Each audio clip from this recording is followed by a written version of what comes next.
सही में आ पा रही यार। नारायण नारायण। प्रणाम नारद मुनि। कल्याण हो महर्षि वाल्मीकि, आप कुछ विचलित दिखाई दे रहे हैं। नारद मुनि, आप तो जानते हैं कि समय के साथ साथ संसार में पाप बढ़ता जा रहा है और द्वापर युग के अंत के साथ ही कलयुग का प्रारंभ होगा। इस युग में मनुष्य पशु की भांति व्यवहार करेगा और नरक में जाएगा। अतः आप मुझे बताएं कि कैसे कलयुग में जीवन मरण के चक्र से मुक्त हुआ जाए और भक्ति के मार्ग पर चला जाए। प्रभु महर्षि वाल्मीकि, मैं आपको विष्णु जी के 7वें अवतार श्री राम की कथा सुनाता हूँ। जो व्यक्ति नियमित रूप से इस कथा का पाठन और श्रवण करेगा वो ईश्वर के श्री चरणों में स्थान प्राप्त करेगा। मुझे शीघ्र ये कथा सुनाएं प्रभु। तो सुनो, आज से कुछ वर्ष पहले अयोध्या नगर में दशरथ नाम के राजा राज करते थे। उनकी 3 रानियां और 4 पुत्र थे। सबसे बड़ी रानी कौशल्या के पुत्र थे राम, कैकेयी के पुत्र थे भरत और सुमित्रा के पुत्र थे लक्ष्मण और शत्रुघ्न। इन सब भाइयों के विवाह हो चुके थे। राम की पत्नी थी सीता। ये सभी एक साथ मिलजुल कर रहते थे। एक दिन महाराज दशरथ की सबसे प्रिय रानी कैकेयी अपने कक्ष में विश्राम कर रही थी। उसकी सेविका जिसका नाम मंथरा था वो आई। नारायण नारायण।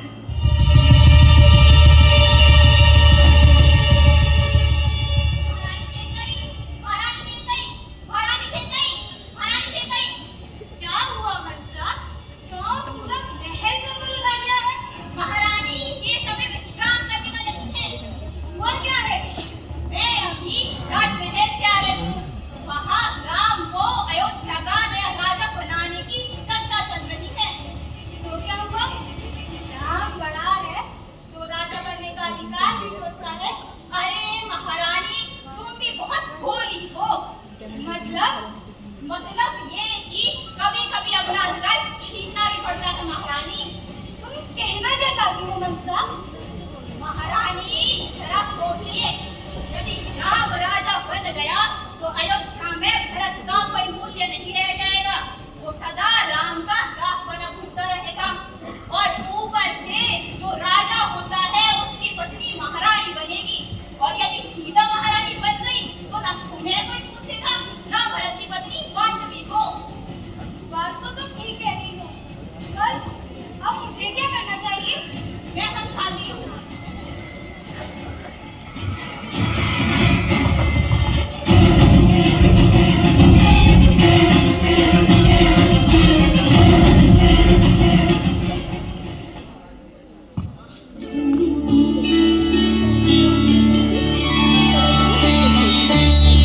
नारायण नारायण। मंत्रा की बातों में आकर कैकेयी ने प्रिय चरित्र दिखाया।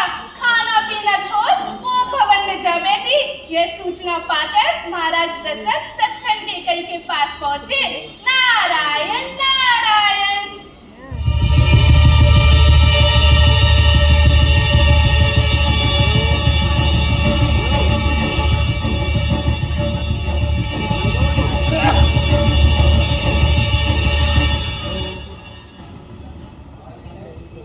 क्या हुआ रानी कैकेयी? ये हम क्या सुन रहे हैं? आप रुष्ट हैं? कौन है वो जिसने आपको दुख पहुंचाया? हमें बताइए। कुछ तो बोलिए रानी, आपकी क्या इच्छा है? हम वचन देते हैं आपकी सभी इच्छाएं पूर्ण की जाएंगी। अब नए वचन ना दीजिए महाराज। पहले पुराने वचनों को तो पूर्ण कीजिए। पुराने वचन? कदाचित आपको स्मरण नहीं होगा, परंतु मुझे स्मरण है। युद्ध भूमि में आपके प्राण बचाने के कारण आपने प्रसन्न होकर तो वचन मांगने को कहा था। मैंने कहा था कि समय आने पर मांग लूंगी और अब वो समय आ गया है महाराज। बस इतनी सी बात? मांगो। क्या वर मांगती हो रानी कैकेयी? क्या सच में आप मुझे दिए वचन पूर्ण करेंगे? रघुकुल रीत सदा चली आई, प्राण जाए पर वचन न जाए। मांगो, क्या वर मांगती हो रानी कैकेयी? मेरा पहला वचन है कि राम को 14 वर्षों के लिए वनवास भेज दिया क्या? और मेरा दूसरा वचन है कि आपके बाद इस अयोध्या का राजा मेरा पुत्र भरत होगा। ये आप कैसे वर मांग रही हैं रानी? आप विवेक में तो हैं? आप राम को वनवास भेजना चाहती हैं? मैं पूर्ण रूप से विवेक में हूँ बालक। यदि आप कोई वचन पूर्ण नहीं करते तो कोई बात नहीं, पर मेरे तो यही दो वचन हैं। मेरे लाज, जो राम तुझे अपनी सगी माता से अधिक प्रेम करता है, उसके लिए तेरे हृदय में इतना पाप है, ईश्वर तुझे कभी क्षमा नहीं करेंगे।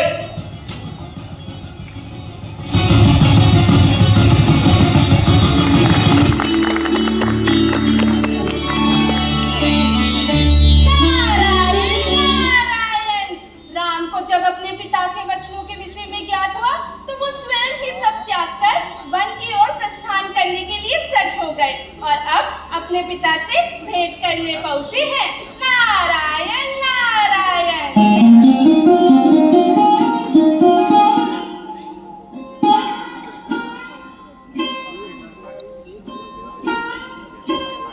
पिताश्री, मुझे आज्ञा दीजिए।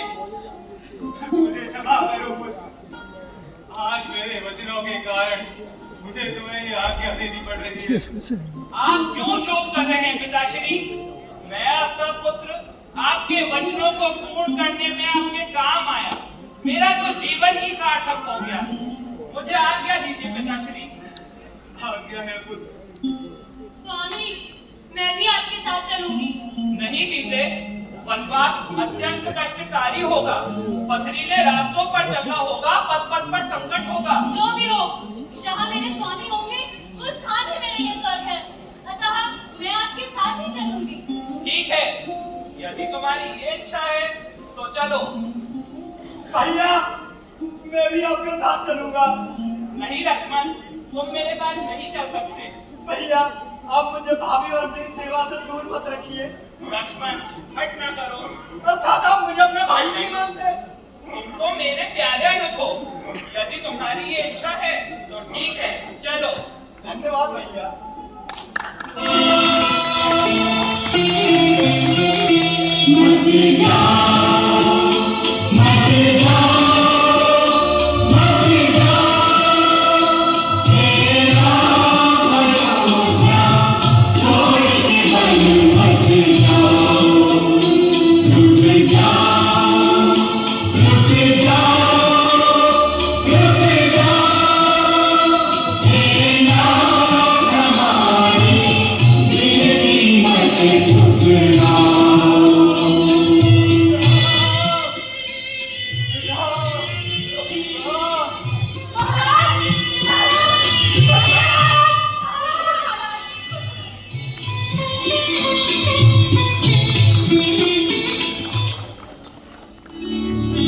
नारायण नारायण।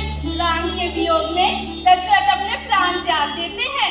उनकी मृत्यु की सूचना पाकर भरत और शत्रुघ्न अपने ननिहाल से वापस अयोध्या आते हैं और सारी बातें जानकर अत्यंत दुखी होते हैं।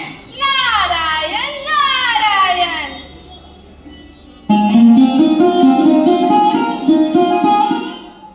माता, आपने रात काट के लिए मेरे पिता सुबह भाई और माता सुबह भाभी को वनवास भेज दिया। क्यों माता, क्यों? अब ये भरत इस समस्त संसार को अपना मुख किस प्रकार दिखाएगा? पुत्र, शोक ना करो। जब विनाश आता है तो सब खुद ही भर लेता है। कैकेयी के साथ भी यही हुआ। नहीं माता, आज इसके बाद के कारण समस्त संसार मुझ पर थूक रहा है। मैं इस राज सिंहासन पर कदापि नहीं बैठूंगा। मैं राम भैया को वापस जरूर लाऊंगा। ठीक है भरत, तुम सही कहते हो। हम सभी राम, सीता और लक्ष्मण को वापस बुलाने चलते हैं। जो आज्ञा माता।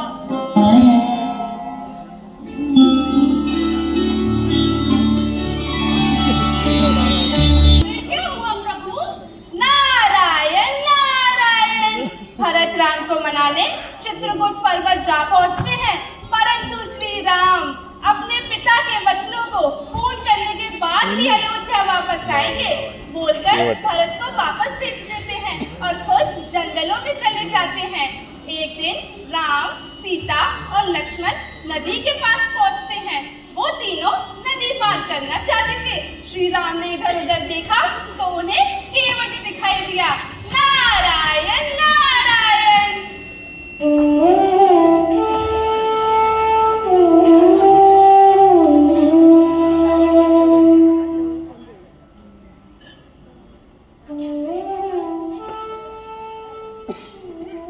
सुनो भैया, भैया हमें गंगा पार जाना है, क्या आप हमें उतार देंगे? अवश्य उतार देंगे। मैंने अपना परिचय दीजिए।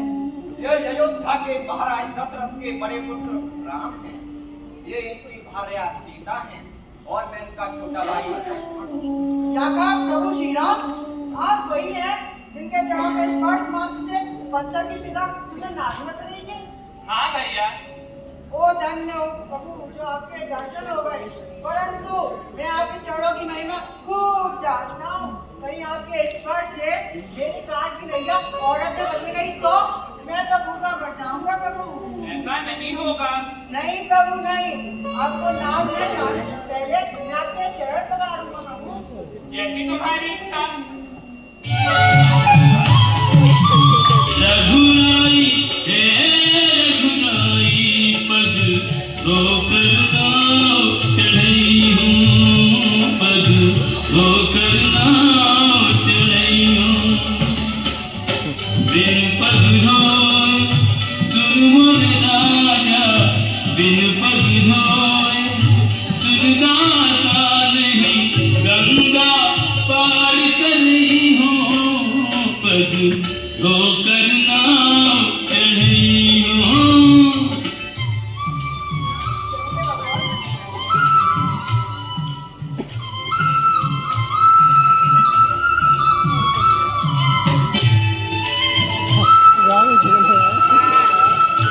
taruh dulu. Oh.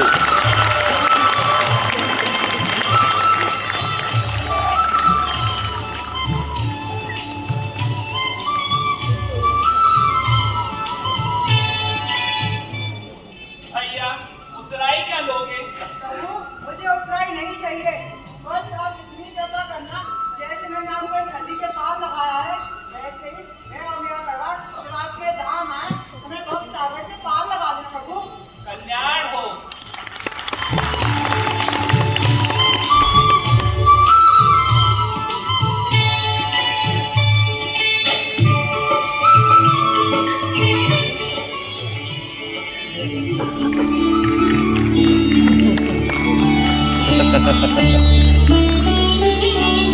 Narayan Narayan.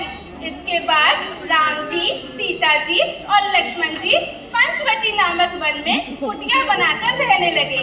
एक दिन राम जी ध्यान कर रहे थे और लक्ष्मण जी लकड़ी काट रहे थे। तभी वहां रावण की बहन सुपंखा आ गई। नारायण नारायण।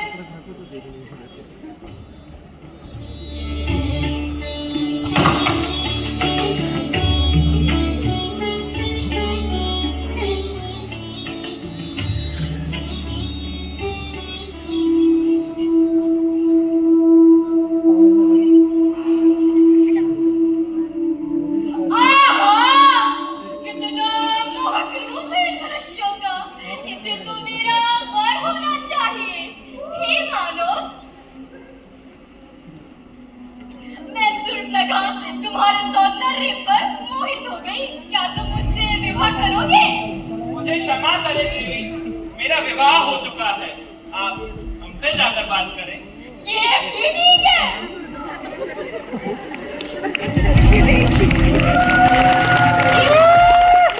तुम अज्ञान सुंदर हो। मैं तुम्हें वर के रूप में माना चाहती हूँ। मुझसे विवाह कर लो।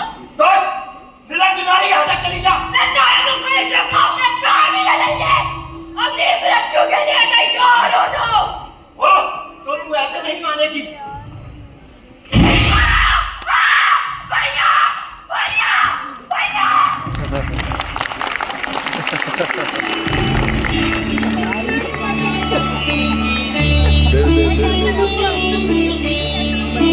नारायण नारायण। सुपंखा मूर्छित हो गई और रोते हुए अपने भाई रावण के पास जाती है और पंचवटी में जो हुआ वो बताती है और रावण से अपने अपमान का प्रतिशोध लेने के लिए कहती है, नारायण नारायण।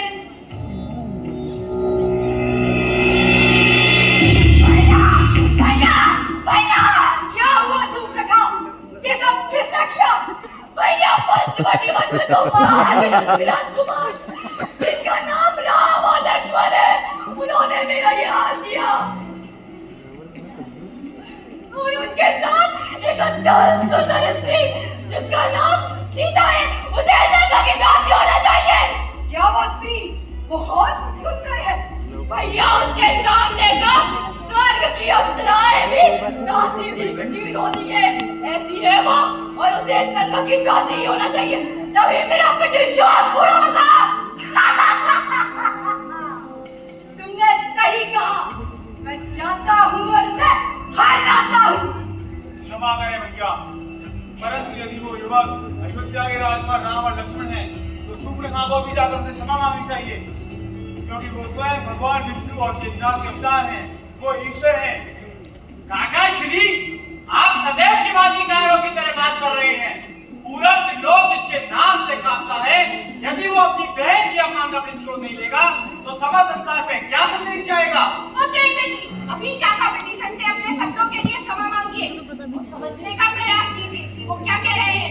माता, काका श्री सदैव की बाधिकारों की तरह बात करते हैं। कौन रही है इंद्रजी? स्वामी, आप अपने मन से प्रतिशोध की भावना को त्याग कीजिए, और यदि भैया विभीषण सत्य कह रहे हैं तो स्वयं भगवान विष्णु से वह हमारे सर्वनाश का कारण बन सकता है। नहीं पिताश्री, हमें बुआ श्री के अपमान का प्रतिशोध लेना ही चाहिए। सही कहा इंद्रजीत, मैं अपनी बहन के अपमान का प्रतिशोध लूंगा। मामा महाराज जी महाराज। इस कार्य के लिए आपको मेरे साथ चलना होगा। जो आगे महाराज, मैं राम और लक्ष्मण को ऐसा भ्रमित करूंगा कि वो अपनी कुटिया से दूर चले जाएं और हम सरलता से सीता का हरण कर सके।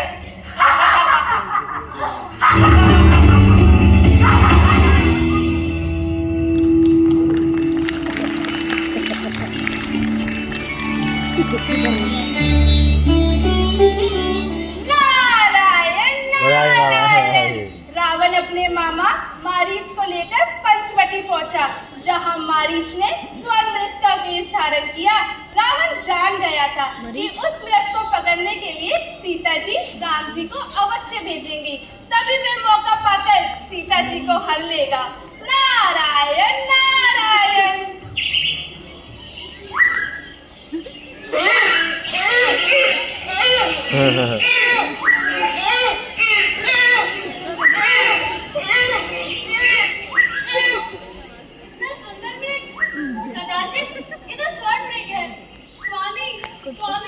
क्या हुआ सीते? वहाँ देखिए, एक स्वर्ण मृग, मुझे वो चाहिए। सीते, वहाँ कोई स्वर्ण मृग नहीं है। नहीं स्वामी, मैंने अभी देखा, वहाँ एक स्वर्ण मृग था, मुझे वो चाहिए। हट ना करो सीते। नहीं रघुनंदन, वहाँ एक स्वर्ण मृग था, आप कृपया उसे मेरे लिए पकड़ लाइए। ठीक है लक्ष्मण। जी भैया, मैं उस मृग को पकड़ने जा रहा हूँ, तुम यहाँ अपनी भाभी की रक्षा करना। आप श्रद्धा रखें भैया।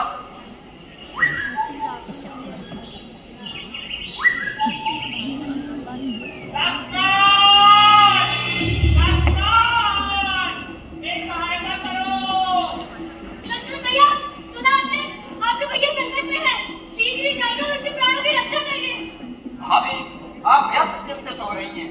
ये कोई छल है, पूरे संसार में ऐसा कोई नहीं जो भैया के लिए संकट बन सके। लक्ष्मण, मेरी रक्षा करो। लक्ष्मण भैया, शीघ्र ही जाइए, कहीं कोई अनहोनी ना हो जाए।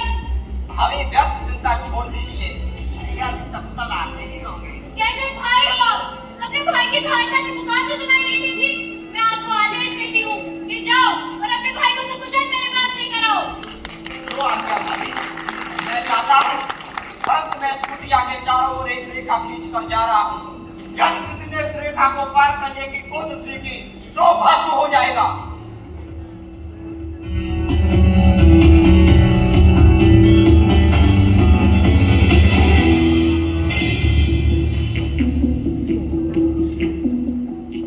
भाभी, आपसे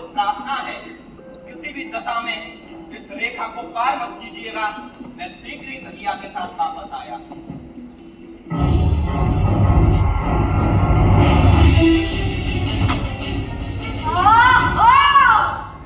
अति सुंदर, जितना सूप रखा ने बताया था उससे कई ज्यादा सुंदर। इसे तो मेरी दासी नहीं रानी होना चाहिए। इसका हरण करना ही होगा।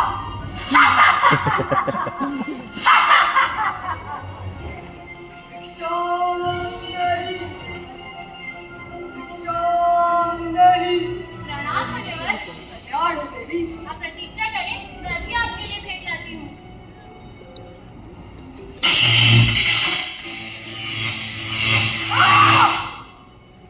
ये कैसी माया है? मैं इस रेखा को पार नहीं कर सकता। तो कैसे भी सीता को बाहर बुलाना होगा। ये लीजिए मुनिवर। ये कैसी दुष्ट जगह है देवी? कुटी के अंदर से ही भिक्षा ले रही होगी। क्षमा करें मुनिवर, परंतु मेरे स्वामी और देवर अभी यहाँ नहीं है, अतः मैं बाहर आकर भिक्षा नहीं दे सकती। घोर अपमान, घोर अपमान। देवी, अगर भिक्षा लेनी है तो कुटिया के बाहर आकर दो, अन्यथा मैं यूं ही चला जाऊंगा। हट ना करें मुनिवर, भिक्षा स्वीकार करें। लगता है तू मुझे पहचान नहीं पाई। मैं अभी तुझे श्राप देता हूँ कि तेरे पति और देवर नहीं, आप श्राप न दें, मैं बाहर आती हूँ।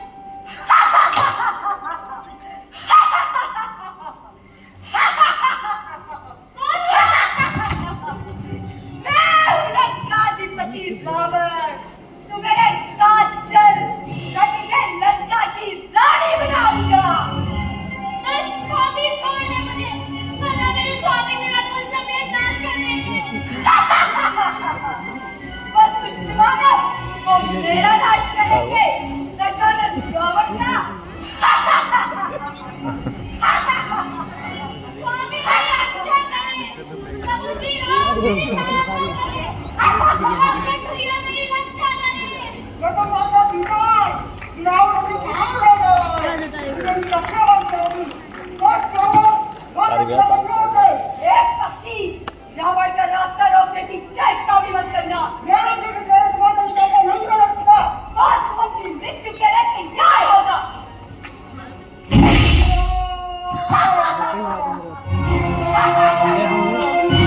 आगे लगी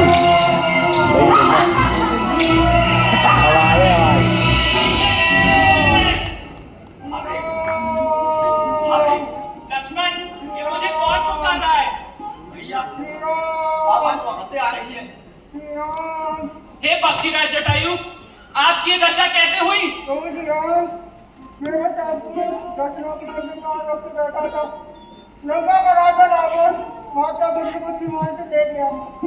मैंने पूरे भर से माता को बचाने की कोशिश की, परंतु वो देखने दशा पर माता को दक्षिण दिशा की ओर ले गया। माता की रक्षा करे प्रभु। जटायु, रक्षा करे। जटायु!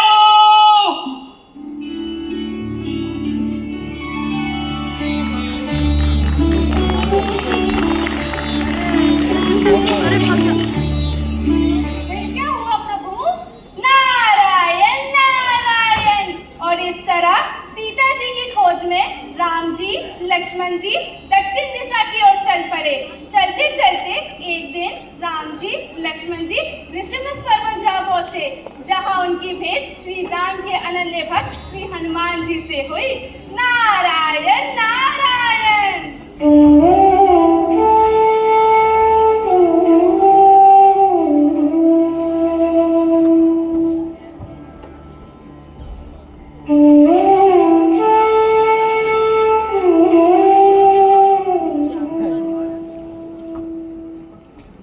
महाराज की जय हो। कहो नंदी, क्या सूचना लाए हो? महाराज सुग्रीव, अभी अभी हमने देखा कि दो राजकुमार हाथ में धनुष बांधे ऋषियों को ढूंढ रहे हैं। महाराज दिखने में तो योगी थे, परंतु उनकी भुजाओं और तेज को देखकर लगता है वो बहुत बड़े योद्धा है। हमें संदेह है कि कहीं वो बाली तेज तो नहीं भेजा। नंदी, तुम दोनों कदाचित सत्य कह रहे हो। वाली इस पर्वत पर स्वयं नहीं आ सकता, इसलिए उसने मेरे प्राण हरने अपने सैनिक भेजे हैं। आप चिंता न करें महाराज जी, मैं भी जाता हूँ और पता लगाता हूँ वो दोनों कौन है?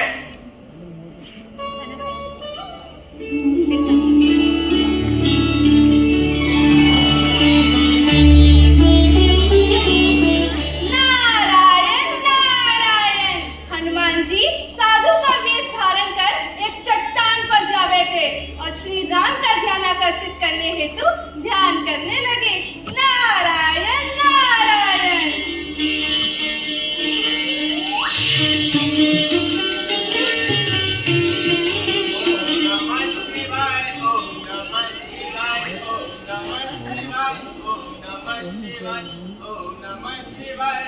प्रणाम ऋषिवर। प्रणाम शिवर।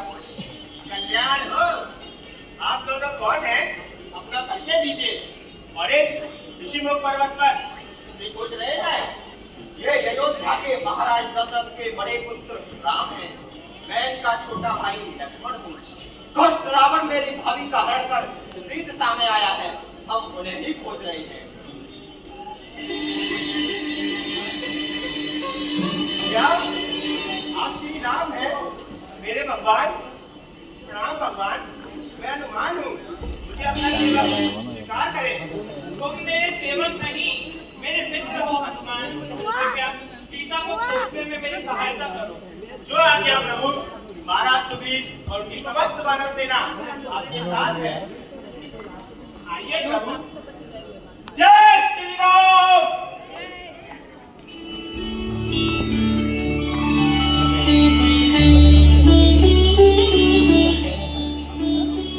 नारायण नारायण। हनुमान जी ने श्री राम की भेंट सुग्रीव से करवाई। श्री राम ने सुग्रीव के भाई बाली का वध कर सुग्रीव को किष्किंधा का राजा बनाया और समस्त वानर सेना के साथ साथ सीता जी की खोज करते करते विशाल सागर के किनारे पहुँचे। नारायण नारायण।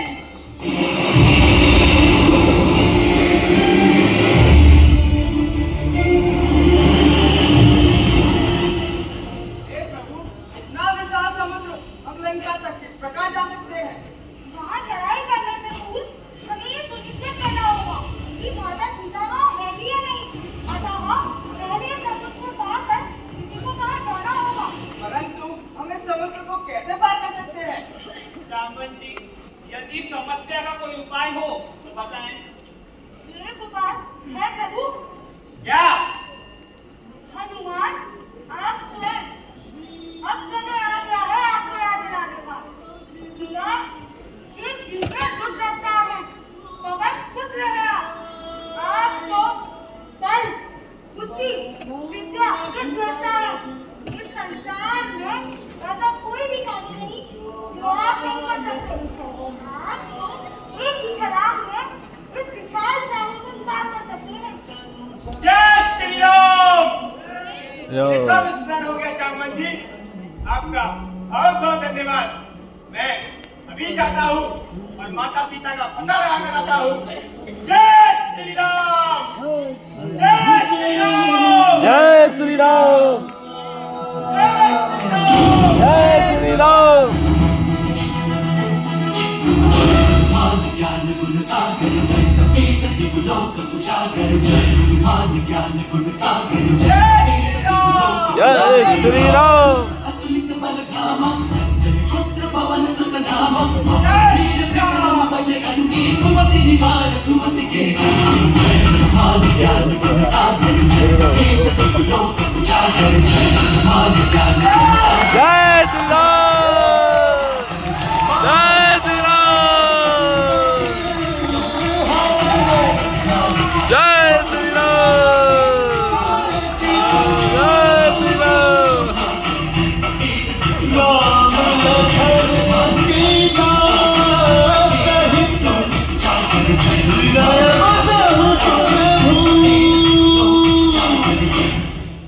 नारायण नारायण। जामवंत जी के याद दिलाने पर हनुमान जी को अपनी शक्तियों का आभास हुआ और वो समुद्र पार करना सिर्फ माता सीता का पता लगा कर आए, बल्कि रावण द्वारा उनकी पूंछ जलाने पर उसकी सोने की लंका में भी आग लगा दी और वापस श्री राम के पास पहुँचे। नारायण नारायण।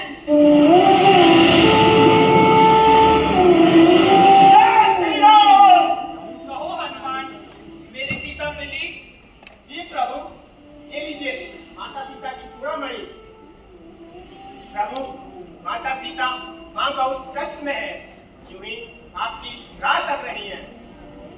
लक्ष्मण, अब हमें और विलंब नहीं करना चाहिए। जी भैया, हम तो सागर को कैसे पार करेंगे? हम सागर देव से प्रार्थना करेंगे कि वो हमारे लिए रास्ता छोड़ दें। और श्री राम सागर देव से प्रार्थना करते हैं कि वो उन्हें लंका पर चढ़ाई करने के लिए मार्ग दें। 3 दिन तक पूजा करने के बाद भी जब सागर देव मार्ग नहीं देते तो श्री राम क्रोधित हो जाते हैं और फिर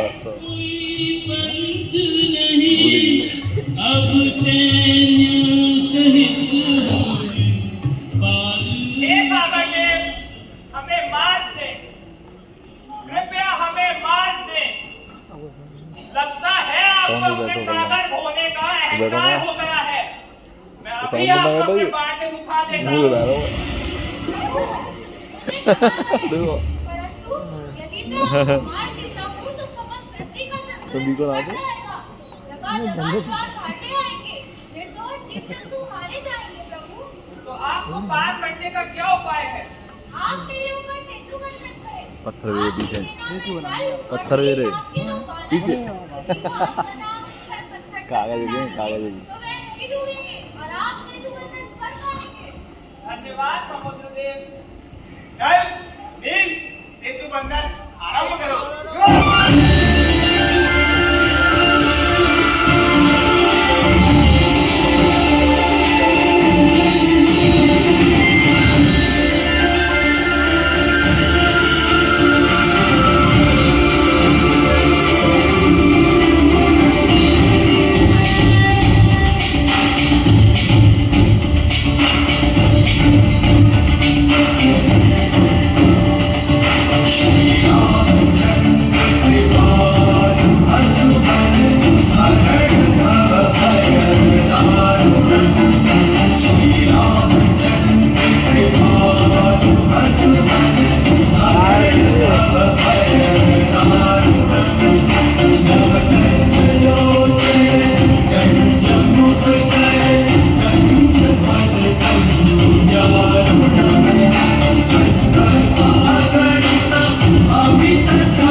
और समुद्र पर सेतु निर्माण कर श्री राम अपनी वानर सेना के साथ लंका पर चढ़ाई कर देते हैं। भीषण युद्ध होता है। एक एक कर रावण के भाई कुंभकर्ण और पुत्र मेघनाद के साथ साथ सारे योद्धा मारे जाते हैं और अब रावण श्री राम से युद्ध करने आता है। नारायण नारायण।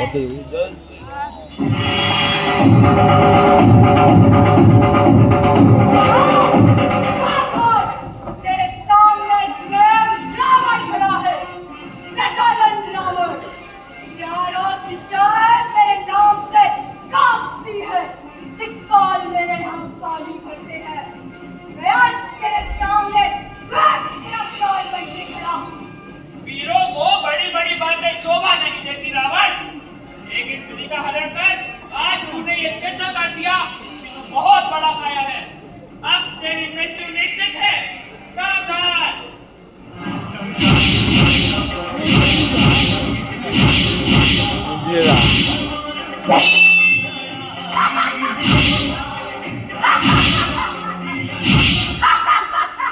प्रभु, रावण की कैसी माया है? आपके बाणों का इस पर कोई असर ही नहीं हो रहा। ऐसे इस आतंकवादी का कैसे होगा? प्रभु, रावण की नाभि में अमृत है। आप इसकी नाभि में प्रहार करें। आपका बहुत बहुत धन्यवाद